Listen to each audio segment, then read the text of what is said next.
আমরা যারা প্রত্যন্ত গ্রামাঞ্চল থেকে নির্বাচিত হয়েছি, আমরা আমাদের গ্রামের মানুষদেরকে সাথে নিয়ে আমরা যোগাযোগ ব্যবস্থার দুরবস্থার কারণে আমরা অত্যন্ত ভোগান্তির শিকার। আমাদের একেবারে প্রত্যন্ত গ্রামাঞ্চলগুলোতে একটা অ্যাম্বুলেন্স বাড়ি পর্যন্ত যাওয়ার কোনো ব্যবস্থাপনা নেই। এখন বর্ষাকাল সামনে চলে এসেছে, সেই বর্ষাকালে মানুষেরা তাদের বাড়িতে পর্যন্ত যেতে পারেন না। আমি আবার নির্বাচনী এলাকায় দেখেছি এমন কিছু জায়গা রয়েছে চরাঞ্চল, যেখান থেকে বাজারে পণ্য পৌঁছাতে গেলে রাস্তার অব্যবস্থাপনার কারণে, রাস্তা না থাকার কারণে সেখানে পণ্যের মূল্যবান কমে আসে, কৃষককে ভোগান্তির মধ্যে পড়তে হয়। আবার সামনে শীতকাল, তখন ধুলাবালিতে মানুষদেরকে কষ্ট করতে হয়। আমি যদি আমার নির্বাচনী আসনের কথা বলি, সেখানে আমার 2টা উপজেলা রয়েছে। কাউনিয়া উপজেলাতে মোট 535 কিলোমিটার রাস্তা রয়েছে, তার মধ্যে মাত্র 198 কিলোমিটার পাকা করা হয়েছে, আর কাঁচা রাস্তা এখনও আছে 337 কিলোমিটার। পীরগাছা উপজেলায় 842 কিলোমিটার রাস্তা রয়েছে, পাকাকরণ করা হয়েছে মাত্র 291 কিলোমিটার, কাঁচা রাস্তা এখনও 551 কিলোমিটার। অর্থাৎ আমার রংপুর 4 আসনে যে 1377 কিলোমিটার রাস্তা রয়েছে, তার মাঝে মাত্র 489 কিলোমিটার পাকাকরণ করা হয়েছে, এখনও 888 কিলোমিটার পাকাকরণ করতে হবে। এর বাইরেও, জরিপের বাইরেও আরও 1000 কিলোমিটারের উপরে রাস্তা রয়েছে। আমার জানতে চাওয়ার বিষয় হলো যে সরকার বিভিন্ন সময় অনেক মেগা প্রকল্প গ্রহণ করে থাকে, যে মেগা প্রকল্পগুলোর মধ্য থেকে দেশ এগিয়ে যায়।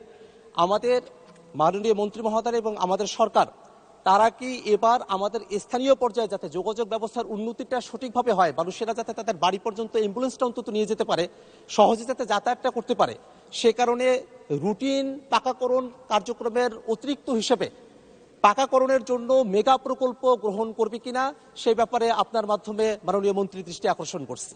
ধন্যবাদ মাননীয় সদস্য। মাননীয় মন্ত্রী।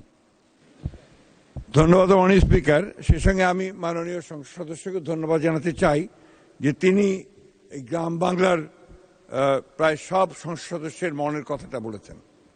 দুর্ভাগ্য আমাদের যে বিগত ফ্যাসিস্ট সরকারের আমলে এই উন্নয়নের নামে, মেগা প্রজেক্ট অথবা উন্নয়নের নামে যে চরম দুর্নীতি করা হয়েছে, সেটার ফলেই আজকে আমরা মাত্র 1 মাস হল সরকার এসেছি এবং সেটা আমরা উপলব্ধি করছি।